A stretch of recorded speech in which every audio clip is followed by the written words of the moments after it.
సహోదరి సహోదరుడా, దయచేసి అర్థం చేసుకో. నువ్వు దేవుని యొక్క ఓర్పును సహనాన్ని పరీక్షిస్తూ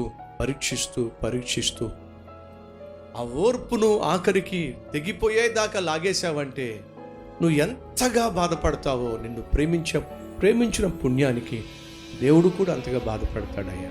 ఎంతగా చురుక్కుమని దెబ్బ తగులుతుందో అది తెగిపోయినప్పుడు అదే దెబ్బ పట్టుకున్న తండ్రికి కూడా తగులుతుందయ్యా. అర్థం తెలుసా? నువ్వు పడిన ప్రతిసారి దేవుడు కూడా బాధపడుతున్నాడు. నువ్వు ఏడ్చిన ప్రతిసారి దేవుడు కూడా ఏడుస్తున్నాడు. నువ్వు దెబ్బతిన్న ప్రతిసారి దేవుడు కూడా బాధపడుతున్నాడు. ఎందుకు బాధపడుతున్నాడంటే నీకు దేవుని పట్ల లెక్క లేదు, దేవుని పట్ల మక్కువ లేదు, దేవుని పట్ల మనస్సు లేదు. కానీ దేవుడికైతే మనసు నిండా నువ్వే ఉన్నావు, దేవుని గుండె నిండా నువ్వే ఉన్నావు. అప్పుడు మీరు అనొచ్చు, బ్రదర్ దేవుడిని గుండె నిండా నేనే ఉన్నానని మీరు చెప్తున్నారు, కానీ నేను మంచోడిని అయితే కదా.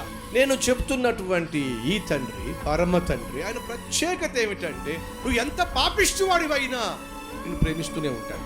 నువ్వు ఎంత చెడిపోయినా, ఎంత పాడైపోయినా ఒక సత్యాన్ని గ్రహించయ్యా, నిన్ను దేవుడు ప్రాణంగా ప్రేమిస్తున్నాడు.